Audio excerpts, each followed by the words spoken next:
Respected Shri Ajmal Jami ji, a visual communication professional, visual journalist, cinematographer, and educator with a multiple award-winning body of work spread over 35 years. He is here to help us not only understand resilience, but possibly build some on the way too. So let's feast upon the next 25 minutes of this enriching session. I would like to welcome on stage our honorable guest, Shri Ajmal Jami ji.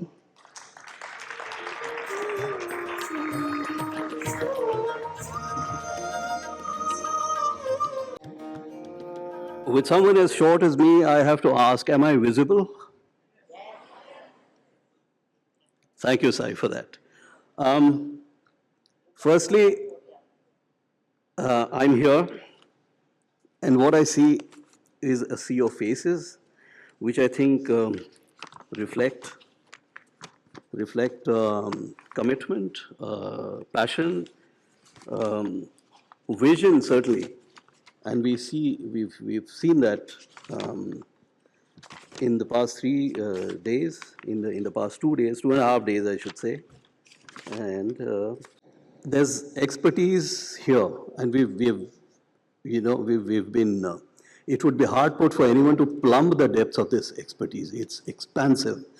One's gotten to know the amount and the whole, the whole array of work that's been done in this field, so to say. We see empathy here. Everyone here, empathetic. And I would stand very gratified to be here in your midst. What you're doing is breathtaking, frankly, in scope and in what you're doing.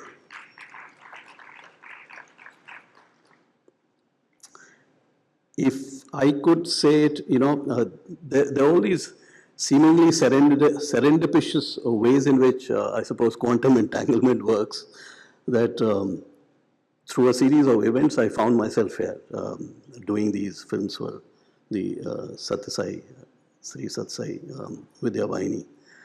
I'm here as a visual documentarian, a filmmaker with a special passion for telling and for documenting different shades of the human condition. And this, of course, is a whole slew of those. Over the past few years, I've had the pleasure of interacting and working with, within quotes, the disabled. I would say within quotes because, when you say disability, it actually may be a subterfuge for something which lies within, which is glorious when it happens to spring out. It can just stun the world, and we've seen that happen. I don't know if you've seen them, but these films were playing on these different screens, and I'm sure they'll be put up on the website, and you can see them. So each of them is each individual in the film is truly inspirational. Each of them is a study in resilience, in adaptability, in neuroplasticity, so to say. And they're not just neurodiverse, but there would be somebody who's locomotor challenged. I don't know if I should call Sai locomotor challenged or not, because he just went to Goa, as he told me, in his specially kitted out version of the Batmobile.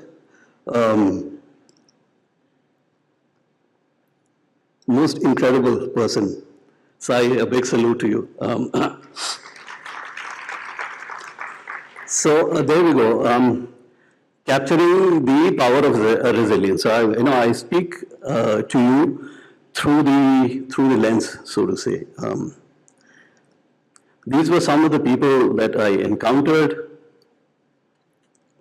This young lady with Down syndrome, a talented young man, again with Down syndrome, and there were others, with ADHD, epilepsy, vision impairment, hearing impairment, locomotor challenged or not, with brittle bone disease.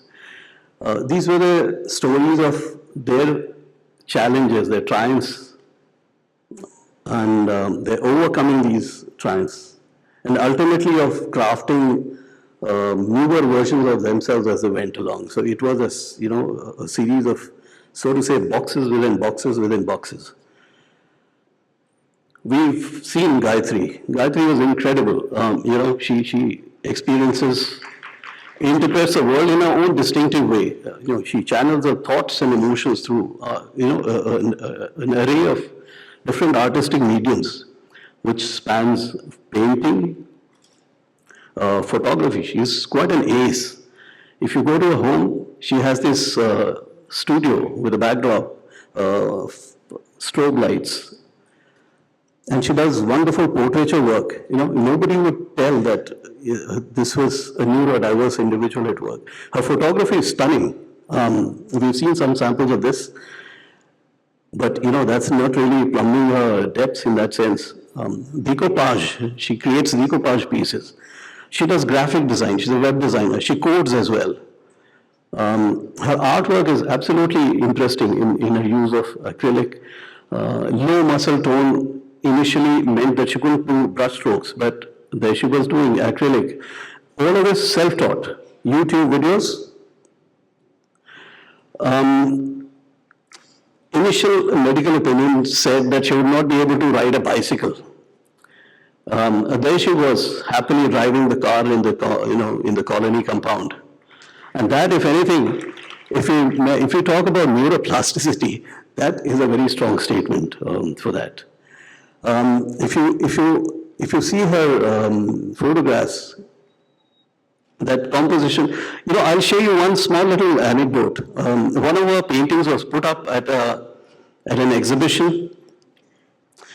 It had the sun painted black, and the entire painting was in different shades of blacks and dark grays.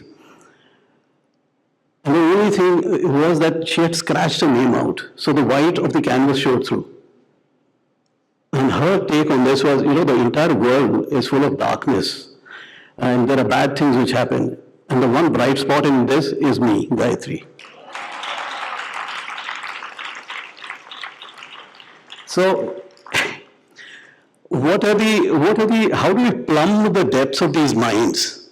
We can just see what we see, but what goes inside, that's fascinating. That's just absolutely incredible.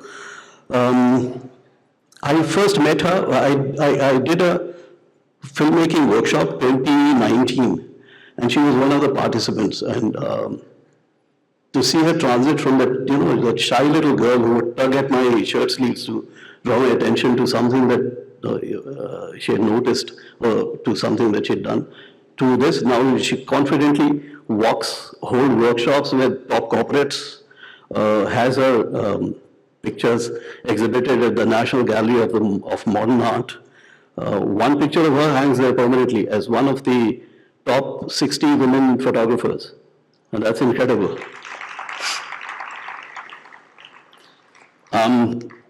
Another photograph adorns the cover of a book by the UN.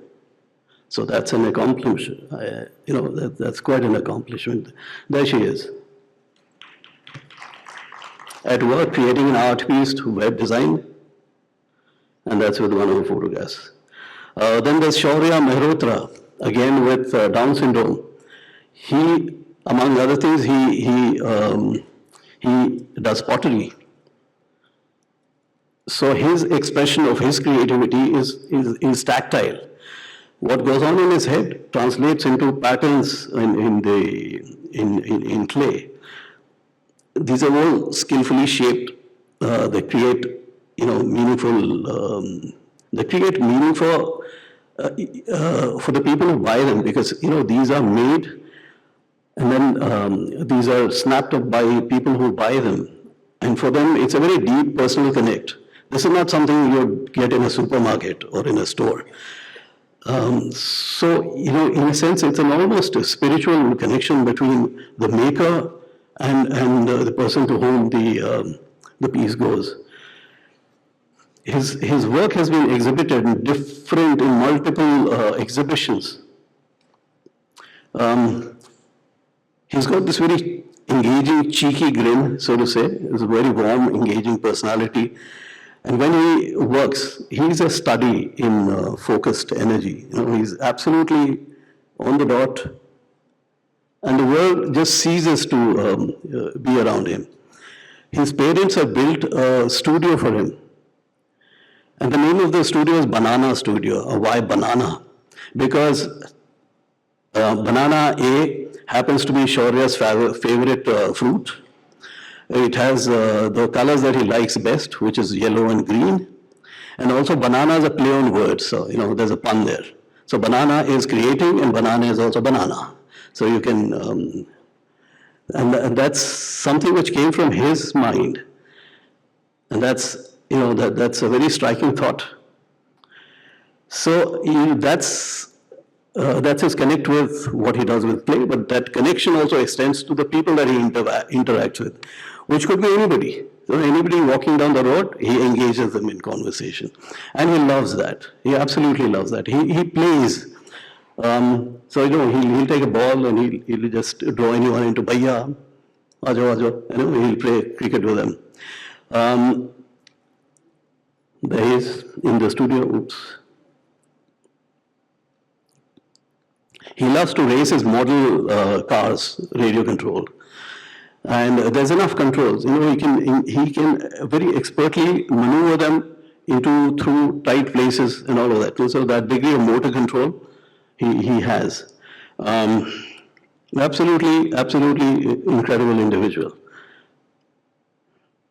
And he is evolving. In fact, all of everybody is a process, they're all works in progress.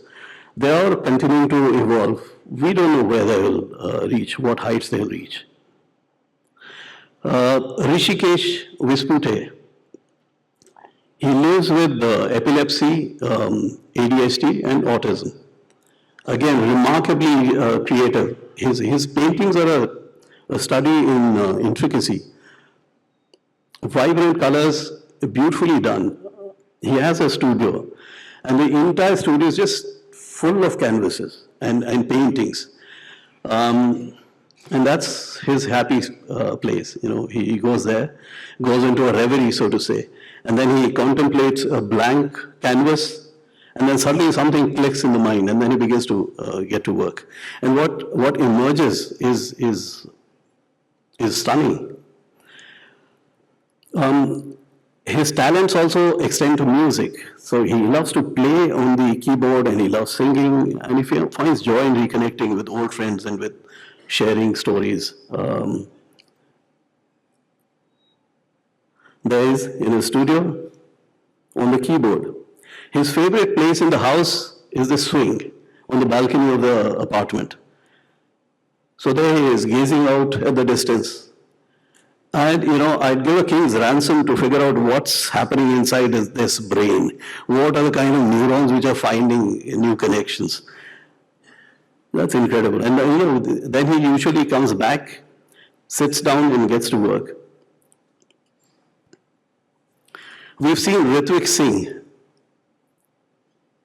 another amazing artist, incredible. There's visual impairment, he's autistic. He's undergone formal training in Western and Indian classical music, in pop music. Impressive proficiency in that. We've seen that, day before. He just held all of us mesmerized. He goes out onto the stage and he holds the audience in the palm of his hands. I've lost count of the number of shows that he's done. I think 500 plus, or maybe I'm wrong, I could be corrected. But every time I interact with him, there's probably 10 or 12 added. So, that his home is just lined with awards all around. And that again is a testament to what he's done in the face of all of this. I don't know if you can see it. There's Shammi Kapoor and there's, what is it, Sadhana? Sharmila Tagore, that's signed by Sharmila Tagore. That was gifted to him by somebody who was very impressed by him. So there he is. He shares his love for music and he teaches students who come to his home, and there he is. These were neurodiverse, but if we broaden neuroplasticity to other within quotes disabilities, there's Suvarna Raj, champion athlete. She had lost the use of her limbs due to polio. Very difficult childhood, spent in hostels, etc., etc. And you know how those things go. She had to fight for her rights. So many instances she had to go up head on with the bureaucracy of the institution, so to say. And this was the starting point of her journey in advocacy. At the same time, she also expressed an interest in sports, and there she was. She became a champion athlete, para-athlete. There she won the UN SDG award, which is a huge one. Apparently, from, as she said, around 5,000 entries, she was one of the few who got it. There she is. Discuss, shot put, and generally chatting to the camera. There's Amar Jain.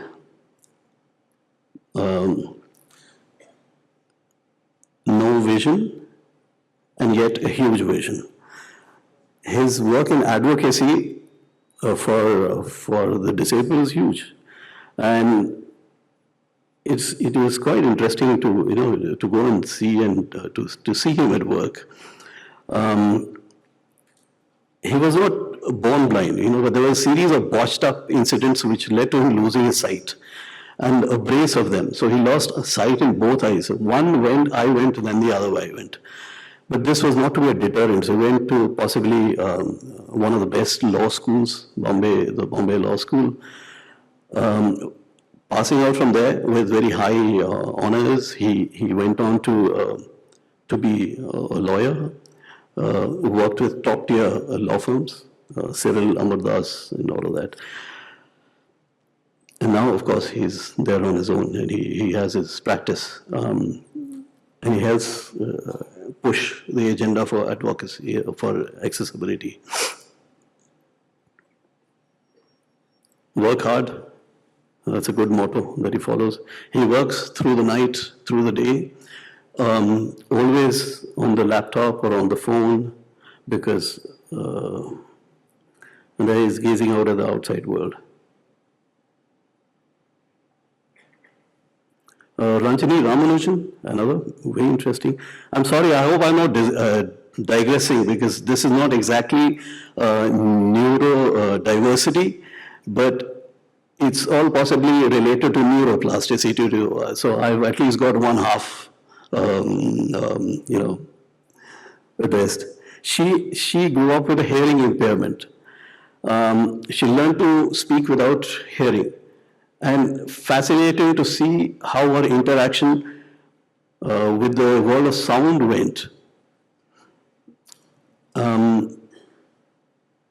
parents, as indeed the parents of all the people featured here, were incredible. They bought small toys. They'd say, they'd look at a toy cat, for instance, and point at the nose and say nose, and put their hands her hands on their throat, so she could figure out the vibrations. So essentially, she learned to speak without hearing, which I think for me was a signal achievement, because usually the two are tied together. You could have a lack of hearing goes with a lack of speech. But in this case, this was quite, and when she learned badminton, I think from Prakash Padukone's uncle.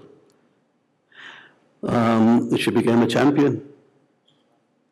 And again, with a whole slew of medals.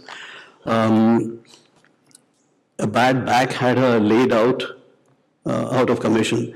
So she was out of commission for a year. And then she learned chess from her uncle. And then again, she went on to become a champion at chess as well. I mean, that, if anything, is neuroplasticity, if you ask me. And that's her winning the national award.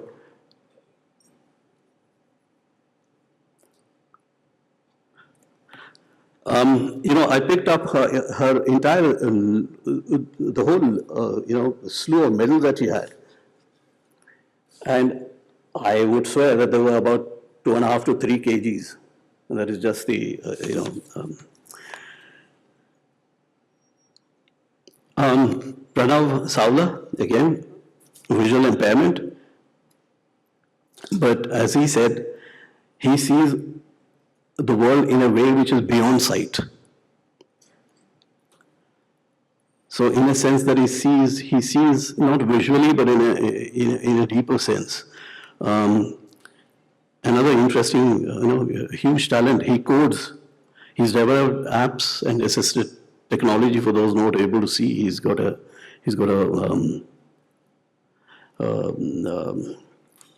what is it?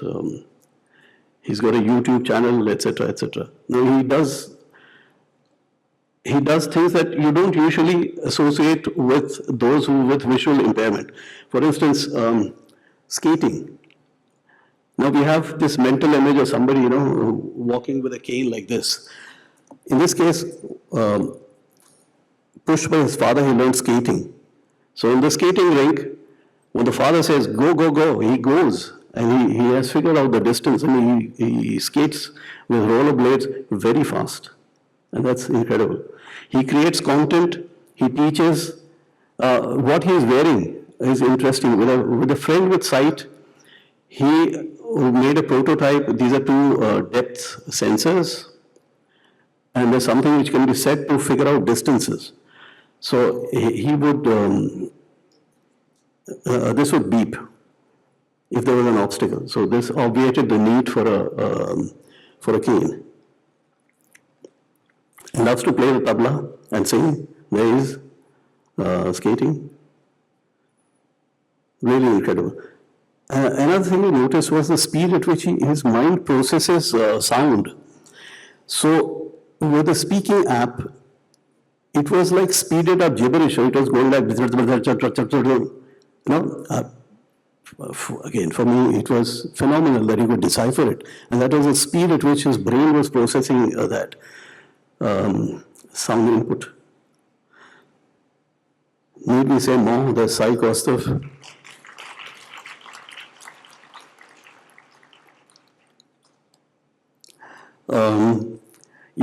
This brittle bone disease has meant a very life lived on eggshells, so to say. There was an incident where Sai won some award in school, and there's somebody who shook his hand heartily, and there was a bone broken.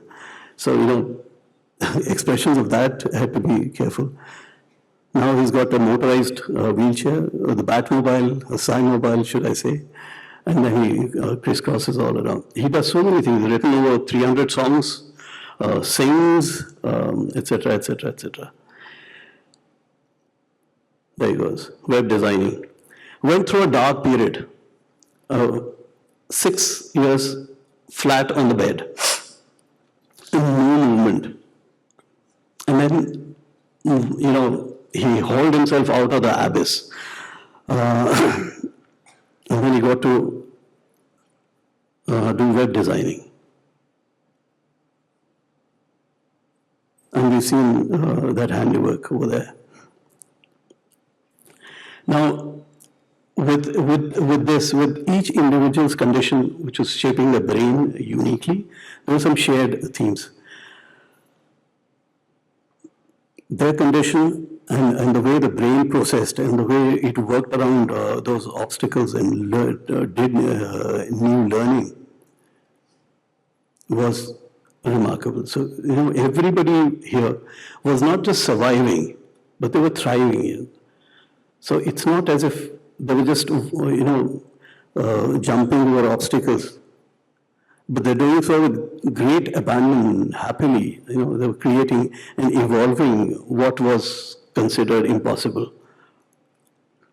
They found great joy and strength in expression and through human connection. So there was creating expression we saw in art, play.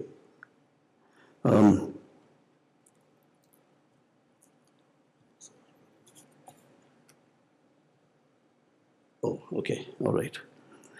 So we see this was a source of strength.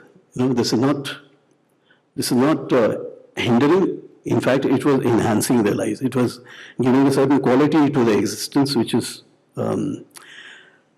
not thought possible. The families, especially the parents, they played a heroic and unwavering role. I mean, the parents, especially the mothers, were absolutely incredible. Absolutely incredible. The mothers who left jobs, flourishing careers, to do full-time caring of the child. And then there were larger communities around. There were siblings, neighbors, extended family, neighborhoods, even townships. In the case of Shaurya, there was the entire locality in the town of Haldwani. They got together and sponsored a trip to Kailash to get some supposedly magical herb which would cure that condition. So, that thing was there. There was very strong spiritual dimension here. So their take was that this has actually brought us closer to the Almighty, to the universe, which I believe is the current in used term. But this belief was active. It was not a passive acceptance of what had happened. But it was paired with persistent effort. The whole thing was when the families got to know those were very dark moments. There was rage, there was anger, there was despair, disbelief, all of that. But slowly over time there was acceptance, and then there was a reveling in that. So not just acceptance, but a belief that they were chosen to be the parents of a child who was like that. There were the usual challenges, the idea was to avoid stereotypes. I wasn't, initially there was this thought of, overcoming disability, but then I began to look at it in a more nuanced way.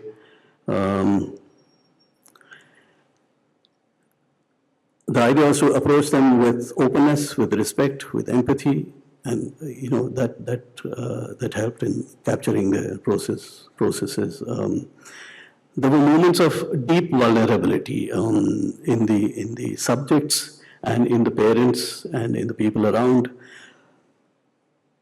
It needed a little sensitivity as to how much to go in, how much to not go in, where to stop, and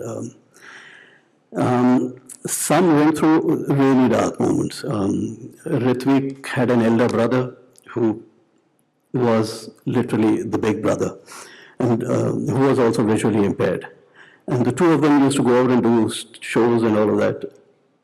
One day, Roshan, the elder brother, passed away. And that was a crippling blow for the entire family.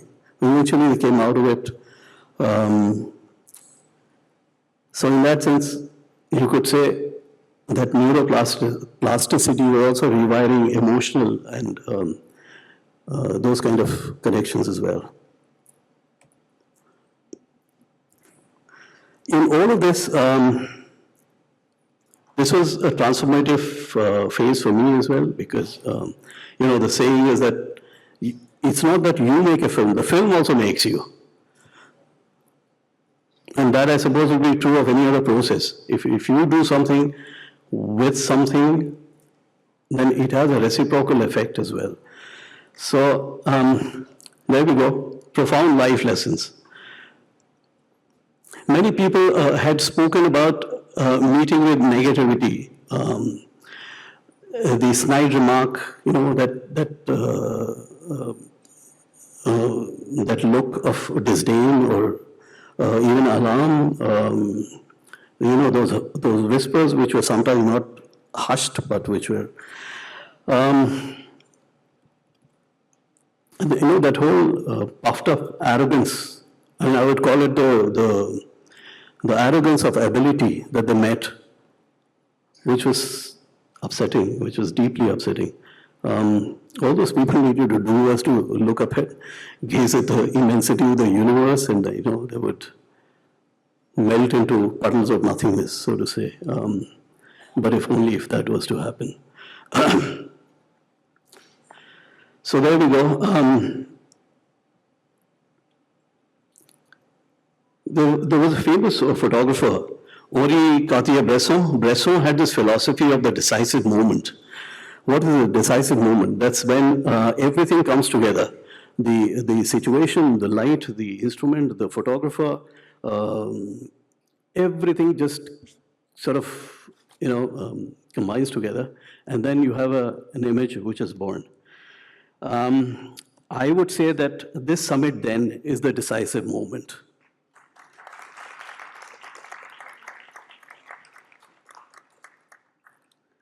So I think I'll wind up here because there we go. Well, thank you for having me, and thank you for what you are. Thank you for all that you're doing to make this a happier, a more inclusive, more equitable world. More power to the elbow, that's all I can say. And, all these neurons which have been sparked off, may they flourish, and may new dendrites go, and, may there be this whole cosmic dance of newly awakened neurons, all of which are directed in synchronicity to a certain purpose. And truly, that would be accompanied by the music of the spheres, so to say. All right, thank you. Thank you so much, sir. Thank you for showing us that resilience isn't about bouncing back. It's about bouncing forward with purpose, and occasionally with a little wobble and a smile.